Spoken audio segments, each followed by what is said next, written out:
कि आज अगर आपकी मांसपेशी आपके साथ दे रही है तो आपको यहाँ पर थैंकफुल होने की ज़रूरत है और उसको बेहतर बनाने के लिए डेली प्रयास करने की ज़रूरत है। आज अगर आपकी लंग्स की मांसपेशियां या डायफ्राम की मांसपेशियां आपका सपोर्ट कर रही हैं, तभी आप सांस ले पा रहे हैं। जिस दिन ये सपोर्ट करना बंद कर देंगे, उस दिन आपके लिए सांस लेना भी मुश्किल हो जाएगा। आप किसी वेंटिलेटर सपोर्ट पर कोई व्यक्ति है, उसको जाकर देखेंगे तो आपको रियलाइज होगा कि सांस लेना भी कितना मुश्किल काम है। तो आज आपकी बॉडी की मांसपेशियां ही है जो आपके काम को सरल बनाती हैं। अगर आपके मांसपेशियों में कंट्रोल खो जाता है तो आपको लकवे की परेशानी होती है, जिसको हम पैरालिसिस कहते हैं। पैरालिसिस क्या होता है? आपकी बॉडी का, आपके शरीर की मांसपेशियों का नियंत्रण जब आप खो देते हैं, जब आप अपनी बॉडी की मांसपेशियों को कंट्रोल नहीं कर पाते हैं, तो उस कंडीशन को हम लकवे की परेशानी कहते हैं या पैरालिसिस के नाम से जानते हैं। आज पैरालिसिस बहुत कॉमन होता जा रहा है। आज अक्सर ये देखा जा रहा है कि पैरालिसिस के केसेस भारत में बढ़ते जा रहे हैं और ये आंकड़े कहते हैं कि 50% की दर के साथ हर साल भारत में पैरालिसिस के केसेस बढ़ते जा रहे हैं और इसमें स्पेशली वो व्यक्ति आते हैं जो 30 से लेकर 50 की उम्र के बीच के हैं। अब सोचिए, 30 से 50 की तो उम्र है जिसमें हम पूंजी इकट्ठा करते हैं, अपने आगे के जीवन के लिए हम काम करते हैं, पैसे इकट्ठा करते हैं, लेकिन अगर इसी वक्त हमें लकवे की परेशानी हो गई तो ऐसे व्यक्तियों का जीवन आगे क्या होगा? आप सोचिए, उनको एक असहाय जीवन जीना पड़ेगा। जो उनकी प्रोडक्टिविटी है वो बिल्कुल ज़ीरो हो जाएगी, अपने शरीर के नियंत्रण को खो देंगे। तो आज कहीं ना कहीं बहुत ज़रूरी है कि हम पैरालिसिस से बचाव करें। स्पेशली जो 30 से लेकर 50 की उम्र के लोग हैं, उनको बचाना बहुत ज़रूरी है। हर व्यक्ति को बचाने के लिए आज पैरालिसिस पर डिटेल में जानकारी मिलने वाली है, तो इस जानकारी को शेयर करना है, साथ साथ नोट डाउन करना है। पैरालिसिस में हमारी बॉडी की वॉलंटरी मसल मूवमेंट होने लग जाती है, यानी जो हमारी मांसपेशियों में ऐच्छिक हम हिलाते डुलाते हैं, ये सभी प्रकार की जो क्रियाएं हैं वो कंट्रोल से बाहर चल जाती हैं, जिसकी वजह से आज हमें पैरालिसिस की परेशानी होती है। हमें देखते हैं कि ये परेशानी आखिर क्यों हो रही है। इसके पीछे का मुख्य कारण है कि आपकी बॉडी में नर्वस सिस्टम यानी आपकी तंत्रिका तंत्र में डैमेज हो जाता है। अब आपकी तंत्रिका तंत्र में डैमेज हो रहा है तो ये मैम तंत्रिका तंत्र आखिर होता क्या है? देखिए, नर्वस सिस्टम का मतलब है कि इसके अंदर दो मुख्य चीज़ें आती हैं। सबसे पहला है सेंट्रल नर्वस सिस्टम, जिसमें आपका ब्रेन आता है, आपकी स्पाइनल कॉर्ड आती है, यानी मस्तिष्क और रीढ़ की हड्डी के अंदर मौजूद स्पाइनल कॉर्ड। ये दोनों के दोनों हमारी बॉडी में आखिर हमें क्या करना है ये चीज़ें डिसाइड करने में मदद करते हैं। और इसीलिए अगर इनमें कोई डैमेज आता है तो हमारी बॉडी का नियंत्रण खोने लग जाता है। इसी प्रकार दूसरा मुख्य जो तंत्र है तंत्रिका तंत्र में, वो है पेरिफेरल नर्वस सिस्टम, जिसमें आती हैं आपकी नसें, जिसको हम आम भाषा में नस नाड़ी कहते हैं, और अगर हम इसको मेडिकल लैंग्वेज में बात करें तो इनको न्यूरॉन्स कहा जाता है या नर्व सेल्स कहा जाता है। ये न्यूरॉन्स या नर्व सेल्स आपकी बॉडी के हर एक एरिया में मौजूद होते हैं और आपकी बॉडी के हर एक मांसपेशी को आपकी बॉडी से, आपके ब्रेन से कनेक्ट करते हैं। कैसे कनेक्ट करते हैं? सोचिए, आपका ब्रेन सबसे ऊपर है और आपका ब्रेन आपकी पैर की सबसे छोटी उंगली तक को कंट्रोल कर सकता है। ऐसे कैसे मुमकिन है? क्योंकि हमारी बॉडी में नसों का पूरा जंजाल फैला हुआ है और ये नसें हमारी बॉडी की हर एक मांसपेशी को हमारे ब्रेन से कनेक्ट करती हैं। आज ये नसों में अगर किसी प्रकार का डैमेज हो जाता है तो आज हमें पैरालिसिस जैसी परेशानी भी देखने को मिलती है। ये नसें मुख्यतः दो प्रकार की होती हैं। पहली होती है मोटर न्यूरॉन, दूसरी होती है सेंसरी न्यूरॉन। सेंसरी न्यूरॉन का काम होता है आपको चीज़ों को महसूस करवाना, और इसीलिए जब पैरालिसिस की परेशानी होती है तो लोगों का सेंसरी मूवमेंट भी खत्म हो जाता है, यानी उनको चीज़ें महसूस होने बंद हो जाती है। क्यों? क्योंकि सेंसरी न्यूरॉन में डैमेज होता है। सेंसरी न्यूरॉन का काम है कि मांसपेशी में जो भी सिग्नल प्रोड्यूस होता है उसको हमारे ब्रेन तक लेके जाना, ताकि ब्रेन समझ सके कि आखिर ये क्या महसूस आपको हो रहा है। दूसरा है मोटर न्यूरॉन। मोटर न्यूरॉन का काम होता है कि आपकी मांसपेशियों को हिलाने डुलाने में, इसको क्रियान्वित करने में आपकी मदद करता है। और यहाँ पर मोटर न्यूरॉन आपके ब्रेन से सिग्नल्स को लेके जाता है आपकी बॉडी तक, आपकी बॉडी की मांसपेशी तक, ताकि आपकी बॉडी की मांसपेशियों को हिलाया डुलाया जा सके। अगर मोटर न्यूरॉन में किसी भी प्रकार का डैमेज होता है तो आपकी मांसपेशी का नियंत्रण आपसे बाहर हो जाता है। इसलिए बहुत ज़रूरी है कि आज हम पैरालिसिस की परेशानी को हमने समझा है कि जब नसों में डैमेज होता है, मोटर न्यूरॉन, सेंसरी न्यूरॉन में डैमेज होता है या फिर डैमेज होता है आपके ब्रेन में या फिर स्पाइनल कॉर्ड में, तो ये परेशानी उत्पन्न हो जाती है। आज पैरालिसिस के कई प्रकार के टाइप्स हैं, जैसे कि पहला है पार्शियल, दूसरा है कंप्लीट, तीसरा है परमानेंट, चौथा है टेम्पररी। आइए जानते हैं क्या है ये पैरालिसिस। सबसे पहला है पार्शियल पैरालिसिस, इसका मतलब आधा पैरालिसिस। इसको पैरालिसिस की परेशानी से भी जाना जाता है। इस परेशानी में अक्सर ये देखा जाता है कि आपकी बॉडी की मांसपेशियां आपके कंट्रोल में पूरी तरीके से बाहर नहीं होती हैं, यानी आपके कंट्रोल में थोड़ा बहुत रहती हैं, जिसकी वजह से आप अपनी मांसपेशी को थोड़ा बहुत हिला पाते हैं, लेकिन उनकी पहले जैसी क्षमता के अनुसार नहीं करवा पाते हैं उनसे काम। इसके साथ साथ ये भी पाया जाता है कि आपको जिस एरिया में पैरालिसिस हुआ है वहाँ पर आपको चीज़ें महसूस होना कम हो जाती हैं। तो पार्शियल पैरालिसिस में आपकी स्थिति ऐसी होती है कि आपकी बीमारी उतनी जटिल नहीं होती है कि आप बिल्कुल भी अपनी मांसपेशी को हिला ना सकें। थोड़ा बहुत मूवमेंट रहता है और थोड़ा बहुत सेंसेशंस रहती हैं। दूसरा मुख्य पैरालिसिस है जिसको हम कंप्लीट पैरालिसिस के नाम से जानते हैं। और कंप्लीट पैरालिसिस में आपकी मांसपेशी जहाँ पर भी पैरालिसिस की परेशानी हुई है उसको आप बिल्कुल भी हिला डुला नहीं पाते हैं, वो आपके नियंत्रण से बाहर हो जाती है। ऐसी कंडीशन को कंप्लीट पैरालिसिस कहा जाता है। और इस परेशानी में जिस भी एरिया में आपको लकवे की परेशानी हुई है उस मांसपेशी में आपको कुछ महसूस नहीं होता है।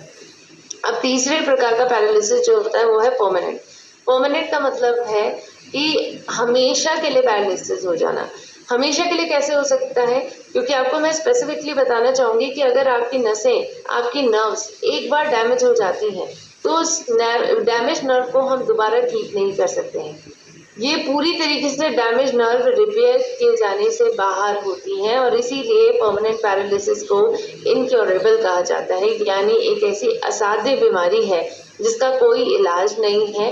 और आज अगर आप इससे ग्रसित होते हैं तो जिंदगी भर के लिए आप अपनी बॉडी की उस मांसपेशी पर कंट्रोल खो देंगे जहाँ पर लकवे की परेशानी हुई है।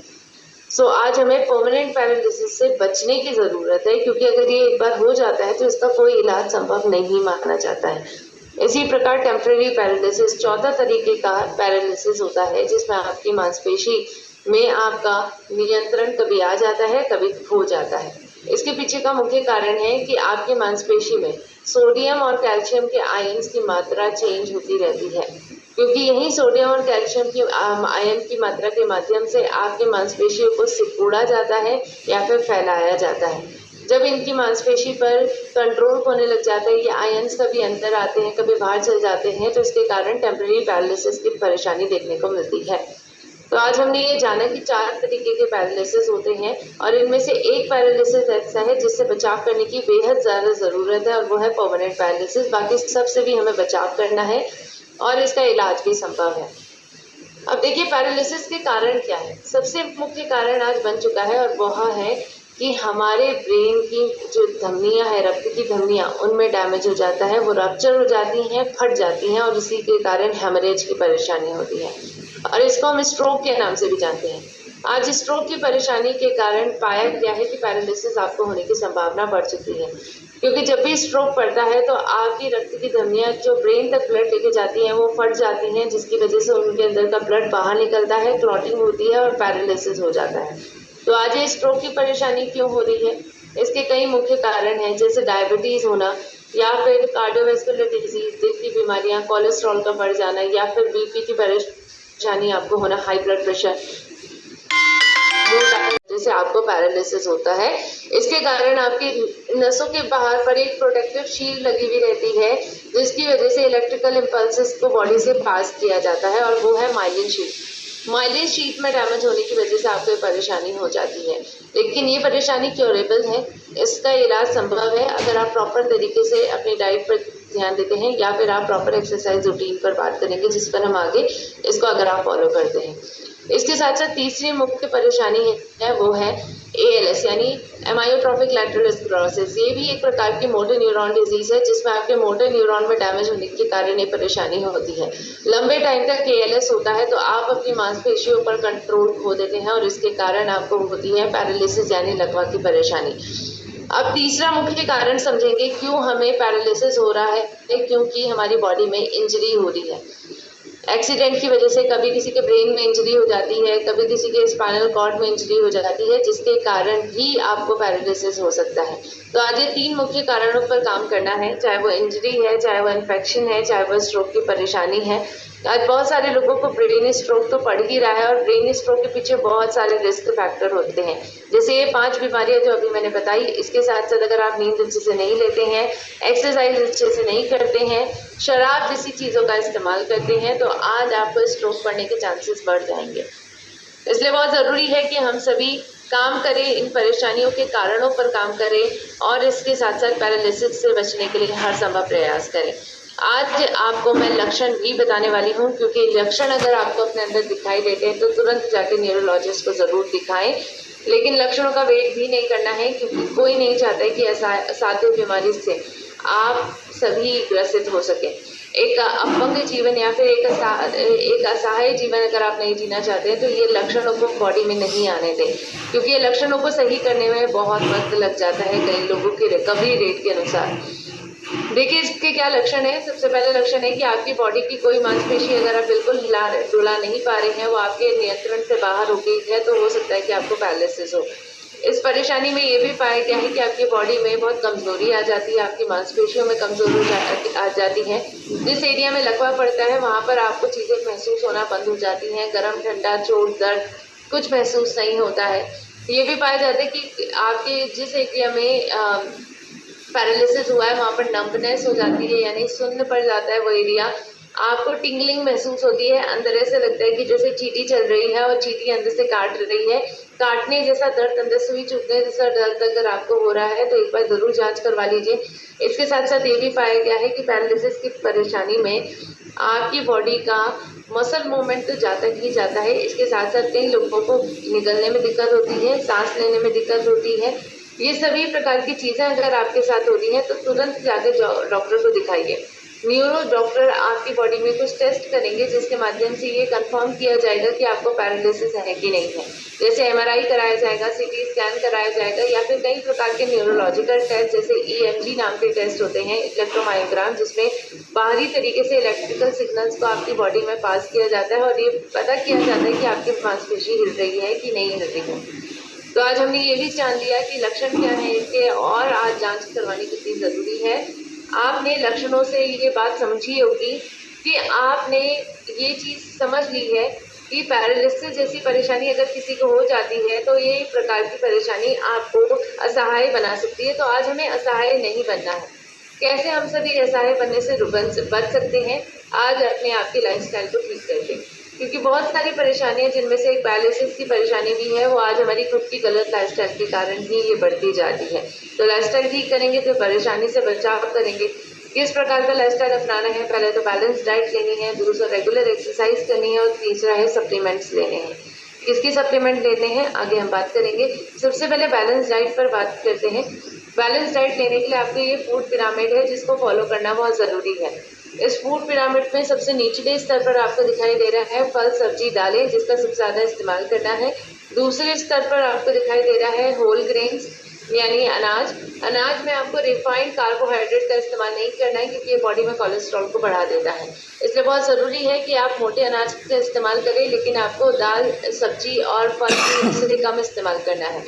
इसी प्रकार तीसरे लेवल पर आपको दिखाई दे रहा है पशुओं से मिलने वाले आहार, जैसे दूध, दही, मक्खन, अंडे, ये सभी इस्तेमाल करने हैं, लेकिन ग्रेन से भी कम मात्रा में करने हैं। और इसके ऊपरी हिस्से में आपको दिखाई दे रहा है हेल्दी फैट, जिनको इस्तेमाल करना है लेकिन न्यूनतम मात्रा में। डेली 25 से लेकर 40 ग्राम प्रतिदिन आप इसका इस्तेमाल कर सकते हैं। इसी प्रकार कुछ खाने के पदार्थ होते हैं जो हमारे नर्व हेल्थ को बेहतर बनाने में मदद करते हैं, यानी हमारी नसों के स्वास्थ्य को बेहतर बनाते हैं, जिनमें से सबसे पहली चीज़ है ओमेगा 3। ओमेगा 3 का इस्तेमाल करना हमारे लिए बेहद ज़रूरी है, क्योंकि ओमेगा 3 फैटी एसिड आपकी बॉडी में नहीं बनते हैं, आपको इसे बाहर से लेना पड़ता है और ये बॉडी में सूजन को कम करने में मदद करते हैं और आपकी नर्व हेल्थ को बेहतर बनाते हैं। तो ओमेगा 3 फैटी एसिड आपको अलसी के बीज में मिलता है, आपको ओमेगा 3 फैटी एसिड इवन मच्छी में मिलता है, या फिर आप ओमेगा 3 के सप्लीमेंट ले सकते हैं, यानी veg omega 3। So I hope आप सभी अपनी ओमेगा 3 की ज़रूरत को पूरा कर रहे होंगे। दूसरी मुख्य चीज़ है प्रोटीन। प्रोटीन आपको भरपूर मात्रा में लेना है और प्रोटीन आपकी बॉडी में वियर एंड टियर को ठीक करने में मदद करते हैं। तो प्रोटीन आपको कहाँ से मिल सकता है, अभी हम डाइट चार्ट पर बात करने वाले हैं। तीसरी मुख्य चीज़ है विटामिन बी। विटामिन बी और विटामिन डी ये दोनों के लेवल्स को आपको चेक करवाने की ज़रूरत है, क्योंकि अगर बॉडी में विटामिन B12 की कमी होती है तो आपकी बॉडी में नर्व डैमेज ठीक नहीं हो पाता है। नर्व्स को हील करने में विटामिन B12 की बहुत ज़्यादा ज़रूरत होती है और अगर आप चेक करवाएंगे तो मोस्टली लोगों के विटामिन B12 कम पाए जाते हैं। तो आज विटामिन B12 को चेक करवाइए और अगर आपका बहुत कम इस तरह विटामिन B12 का तो सप्लीमेंट्स डॉक्टर के हिसाब से लीजिए। इसके साथ साथ आप कुछ खाने के पदार्थ भी ले सकते हैं जिसमें विटामिन B12 मिलता है। जैसे अगर हम बात करें प्लांट बेस्ड प्रोडक्ट में तो आपको पनीर लेना चाहिए, आपको हरी पत्तेदार सब्जियां लेनी चाहिए, बादाम लेना चाहिए, मशरूम लेना चाहिए या फिर केला लेना चाहिए। और अगर एनिमल बेस्ड प्रोडक्ट पर बात करें तो आप मीट ले सकते हैं, मच्छी खा सकते हैं, अंडे का बाहर का वाइट वाली सतह खा सकते हैं। इन सभी में आपको अच्छी मात्रा में विटामिन B12 मिलता है, पर ध्यान देना है कि इन चीज़ों को उबाल कर बनाना है। ऐसा नहीं कि आप तड़का बना रहे हैं, तड़का लगा रहे हैं और उसमें अच्छे से मिर्च मसाले डाल रहे हैं, तब हमारी बॉडी में ये जो विटामिन B12 है वो नहीं जा पाता है। क्यों? क्योंकि ये हमारा खाना बनाने की प्रक्रिया में ही ख़त्म हो जाता है। तो बहुत ज़रूरी है कि उबाल कर आप इन सभी चीज़ों का सूप बना सकते हैं और वो खा सकते हैं। इसी प्रकार गामा ओरिजिनॉल भी एक ऐसा न्यूट्रास्यूटिकल हमारे बीच में बनकर आया है जो आज पैरालिसिस की परेशानी का इलाज और बचाव दोनों में मदद करता है। क्या है गामा ओरिजिनॉल? भूरे चावल की भूरी परत से निकाले गए एक सफ़ेद कलर का पाउडर है और आज विश्व स्तर पर इसका बहुत ज़्यादा इस्तेमाल किया जा रहा है। आज इसके बहुत सारे फायदे हैं, जिनमें से एक फ़ायदा है कि आज आपकी तंत्रिका तंत्र को बेहतर बनाता है और इसी वजह से आज पैरालिसिस की परेशानी पर भी काम कर रहा है। पैरालिसिस के बचाव और इलाज दोनों में ही हमारी मदद करता है, क्योंकि इसका काम करने का तरीका बहुत बेहतरीन है। 3 मुख्य प्रॉपर्टी इसके अंदर पाई जाती है। सबसे पहला है कि न्यूरो प्रोटेक्टिव इफेक्ट इसके अंदर मिलता है, यानी आपकी नसों की हेल्थ को बेहतर बनाता है। एंटीऑक्सीडेंट की तरह काम करता है और ऑक्सीडेंट्स के कारण होने वाले डैमेज को निष्क्रिय करने में मदद करता है। और तीसरा मुख्य कारण है सूजन को कम करने में मदद करता है। और आज इन तीनों का कलेक्टिव प्रभाव ये मिलता है कि गामा ओरिजिनॉल न्यूरोलॉजिकल परेशानियां जैसे पार्किंसन जैसी कई बीमारियां हैं जिस पर काम करने में मदद करता है, आपकी ब्रेन हेल्थ को बेहतर बनाता है और आपको पैरालिसिस जैसी परेशानी से बचाता है। गामा ओरिजिनॉल के क्लिनिकल ट्रायल्स ये कहते हैं कि पार्किंसन पर ये काम करता है। इवन डिप्रेशन जैसी परेशानी की बात करें या फिर न्यूरोटॉक्सिन की मात्रा के कारण डैमेज जो हो रहा है उसको कम करता है। इवन सेरिब्रल इंफ्रैक्शन जिसमें ब्लड सप्लाई ब्रेन तक अच्छे से नहीं पहुंच पाती है और जिसके कारण स्ट्रोक होता है, ऐसे व्यक्ति में एंजाइटी डिप्रेशन ठीक कर सकता है। इसके साथ साथ गामा ओरिजिनॉल ऑक्सीडेटिव स्ट्रेस से आपको बचाता है। सूजन अगर ब्रेन में एमिगडाला में हो रखी है तो उसको कम करता है। इवन गामा ओरिजिनॉल को जब डेनेक्सीड के इंजेक्शन के साथ दिया जाता है तो सेरिब्रल इंफ्रैक्शन के पेशेंट्स की क्वालिटी ऑफ लाइफ बेहतर बनती है। ये भी पाया गया है कि गामा ओरिजिनॉल आपकी बॉडी में माइटोकॉन्ड्रियल डिसफंक्शंस को कम करता है और चाइना में तो गामा ओरिजिनॉल के इंजेक्शंस का इस्तेमाल किया जा रहा है न्यूरोलॉजिकल कंडीशंस को ठीक करने के लिए, पैरालिसिस की कंडीशन को ठीक करने के लिए। सो आई होप आप सभी को ये सभी प्रकार के क्लिनिकल ट्रायल्स के माध्यम से ये बात अच्छे से समझ में आई होगी कि कैसे गामा ओरिजिनॉल आज काम कर रहा है, हमें बहुत सारी नसों की परेशानियों से बचा रहा है, जिनमें से एक पैरालिसिस भी है। और इसीलिए अगर बचाव करना चाहते हैं तो गामा ओरिजिनॉल को डाइट का हिस्सा बनाना है। 1 गोली सुबह, 1 गोली शाम खाना खाने से पहले जरूर लेनी है। अब हम बात करते हैं कुछ रियल लाइफ टेस्टिमोनियल्स के ऊपर। बहुत सारे लोगों को फायदा मिला है गामा ओरिजिनॉल के माध्यम से और उन्होंने अपनी पैरालिसिस की परेशानी से राहत पाई है। ये कुछ टेस्टिमोनियल्स भी हैं जो आपके बीच में जरूर शेयर करना चाहूंगे और आपको इन्हें ध्यान से देखना है। 2021 को मुझे पैरालाइज अटैक हुआ था। मैं तब से गामा ओरिजिनल लेने की शुरुआत की और अब मैं खुद बाइक चल रहा हूँ। आपको 1.5 साल से पैरालाइज किया तो न उठ पाते थे न बैठ पाते थे, लेकिन गामा ओरिजिनल लेने के बाद हमको बहुत फर्क हो रहा है। एक व्यक्ति राजेंद्र यादव था, उनका जो है लेफ्ट साइड में पैरालिसिस हो गया था और वो घर पे बैठे हुए थे और मैं वहाँ गया, उनको एडवाइस किया कि आप ये गामा ओरिजिनल लो। लगातार 3 महीने लेने के बाद में बहुत ज़्यादा इम्प्रूवमेंट हुआ और 6 महीने लगातार लेने के बाद वो व्यक्ति आज उठकर चल रहा है और बहुत ही फिट है, सारे काम वो खुद कर रहे हैं। 2.5 साल से ऐसे बड़े बिस्तर में, इससे उनको फायदा हुआ, तो हाथ पैर उठने लगे, चलने लगे। गामा ओरिजिनल से हमारे बगल में पड़ोसी जो है उनका एक मैडम है, उनका सडन पैरालाइज अटैक हुआ था। तुरंत उसको गामा ओरिजिनल खिलाने से ज़्यादा नहीं, सिर्फ 10 मिनट के अंदर ही उनको जो है चलने फिरने के लिए बहुत अच्छा महसूस हुआ। अपने गांव में एक लकवा पेशेंट था 22 साल का, मैंने उसको लगातार 3 महीने से अभी दवाई देना चालू किया हूं, जो कि बिस्तर से उठ भी नहीं पा रहा था। आज वो डंडा के बदौलत उठ फिर रहा है और चल फिर के अपने आप लेटरिन और बाथरूम के लिए जा सकता है। एक लकवा पेशेंट के मैंने करीब 2 साल से बेड पर पड़ा हुआ था, जिसका मैंने गामा ऑरिजिनल दिया, उसका 3 महीना में रिजल्ट हुआ। वो खुद अपने आप से वो चलने लगा। अभी 10 एक दिन पहले मेरे हस्बैंड को हल्की सी लकवे की शिकायत हो गई थी, तो उसमें मैंने बाहर की कोई भी दवाई ना दिलवा कर 1 वीक से गामा ओरिजिनल की 2 टैबलेट खाली पेट ले रहे हैं और पूरा आराम है उससे। मैंने एक अंदर में उनको दिया था, उनको मेरे अटैक आया हुआ था, तो उनको मैंने गामा ओरिजिनल टैबलेट जो दिया था, मात्र 1 महीने में चल भी नहीं पा रहे थे और बोल भी नहीं पा रहे थे। तो उनको कॉल आया, दीदी आपने मुझे बहुत अच्छा प्रोडक्ट दिया है कि मैं चल भी पा रहा हूँ और बोल भी पा रहा हूँ। तो आई होप आप सभी ने इन टेस्टिमोनियल्स को ध्यान से देखा होगा और हर एक व्यक्ति यहाँ पे कितनी खुशी के साथ जाहिर कर रहे हैं कि गामा ओरिजिनल के माध्यम से पैरालिसिस की परेशानी से उन्होंने राहत पाई है। तो आज पैरालिसिस मैनेजमेंट पर गामा ओरिजिनल बहुत अच्छे से काम कर रहा है। इसके साथ साथ आपको जरूर ध्यान देना है कि ऐसे व्यक्ति जिनको पैरालिसिस आता है उनकी डाइट पर विशेष ध्यान देना है। हम उनको बहुत रूखा सूखा खाना देते हैं स्पेशली, जिसके कारण उनकी बॉडी में वेट लॉस ज्यादा होता है और मसल वीकनेस बढ़ जाती है। तो उनको प्रॉपर डाइट देनी है, स्पेशली हाई प्रोटीन डाइट देनी है।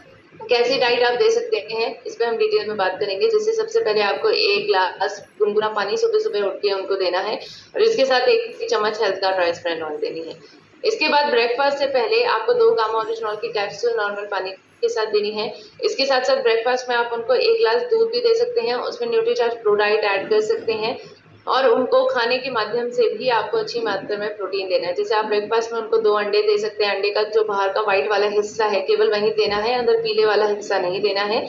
इसके साथ साथ वेजिटेबल दलिया बना के दीजिए उनको, मूंग की दाल का चिला बना के दीजिए, मसूर की दाल का चिला बना सकते हैं, ओट्स का चिला बना सकते हैं, इडली उपमा, ये सभी चीजें हम दे सकते हैं उनको ब्रेकफास्ट में और ये उनके पाचन को बेहतर बनाने में भी मदद करेगा, प्लस प्रोटीन इनमें अच्छी मात्रा में मिलता है।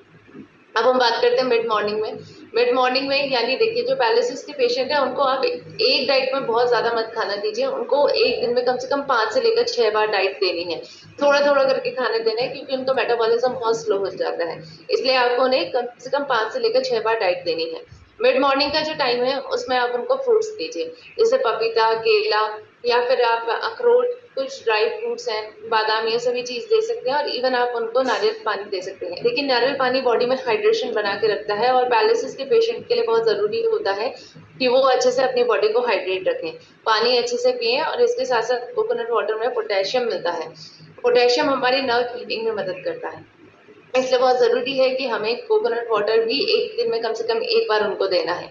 इसी प्रकार लंच का जो वक्त है उसमें पहले आपको गामा ओरिजिनल की 2 कैप्सूल देनी है नॉर्मल पानी के साथ और इसके साथ साथ घर पे बने हुए आप कोई भी पदार्थ उनको दे सकते हैं, जैसे घर पे बनी हुई सब्जी, दाल, चावल, इवन वेजिटेबल खिचड़ी आप दे सकते हैं, सैलड्स दीजिए उनको साथ में। इवनिंग का जो वक्त है जब वो एक्सरसाइज करेंगे, एक्सरसाइज करने के लिए आधे घंटे पहले 1 गिलास अच्छे से पानी पिलाना है। एक्सरसाइज करने के 20-30 मिनट बाद आप उनको कोई भी पेय पदार्थ दीजिए, आप हर्बल टी दे सकते हैं, नारियल पानी दे सकते हैं, कोई जूसेस उनको दे सकते हैं जो बॉडी में हाइड्रेशन मेंटेन रखते हैं। रात्रि का जो भोजन है उसमें पहले गामा ओरिजिनल की 2 कैप्सूल देनी है और फिर उनको कोई भी पदार्थ का खाना आप दे सकते हैं जिनमें प्रोटीन मिले, जैसे कि गाढ़ी दाल आप उनको बना के दीजिए, वेज सोया सूप दीजिए, सोया में भी सोया चंक जो होते हैं उनमें अच्छी मात्रा में प्रोटीन मिलता है। इवन वेजिटेबल सूप आप उनको बना के दे सकते हैं, इसमें आप पनीर के थोड़े थोड़े पीसेस डाल सकते हैं, तो इससे उनकी बॉडी की न्यूट्रिशनल जरूरत प्रोटीन की पूरी होगी। कुछ खाने के पदार्थ जो उनको नहीं देने हैं जिससे उनका कोलेस्ट्रॉल बढ़े, जैसे कि घी, मक्खन, मलाई, दही आप उनको ना दें।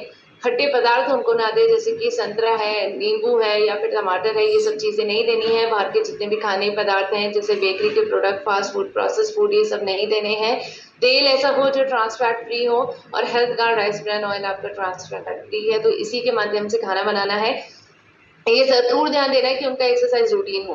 कम से कम एक दिन में वो 2 बार एक्सरसाइज करें, एक बार वो फिजियोथेरेपिस्ट के हिसाब से करें और एक बार वो खुद से अपने फैमिली मेंबर्स के सपोर्ट के माध्यम से करें। अगर कोई व्यक्ति 2 बार एक्सरसाइज डेली करता है और एक प्रॉपर विल पावर के साथ अपने आप को हील करना चाहता है, तो ये पाएगा कि 6 महीने के अंदर अंदर वो नॉर्मल जीवन में वापस आ जाते हैं। इसलिए जरूरी है कि पैरालिसिस के अटैक के तुरंत बाद से ही फिजिकल थेरेपी करवाइए, फिजियोथेरेपी के माध्यम से अपनी बॉडी की मसल्स को दोबारा रीएक्टिवेट करिए। योगा के माध्यम से ब्रीदिंग को, प्रक्रिया को बहुत अच्छे से आप सही कर सकते हैं और अपने जीवन में, नॉर्मल जीवन में वापस आ सकते हैं। इसलिए बहुत ज़रूरी है कि अगर आप पैरालिसिस से इलाज करना चाहते हैं तो ये रूटीन को फॉलो करना है, और अगर आप बचाव करना चाहते हैं तो डाइट पर ध्यान दीजिए, रेगुलर एक्सरसाइज कीजिए, गामा ओरिजिनॉल लीजिए, स्मोकिंग जैसे कई प्रकार के नशीले पदार्थों को बिल्कुल छोड़ दीजिए, मोटापा कंट्रोल करिए और रेगुलर हेल्थ चेकअप करवाइए। देखिए कोलेस्ट्रॉल कितना है, देखिए आपका बीपी कितना है। तो जब आप रेगुलर मॉनिटरिंग करवाएंगे तो आप इन सभी परेशानियों को होने से पहले से रोक लेंगे। सो आई होप आज के सेशन से आपको बहुत सारी जानकारी पैरालिसिस पर मिली होगी। अगर आपको जानकारी अच्छी लगी है तो ज़्यादा लोगों तक ज़रूर शेयर करें ताकि आप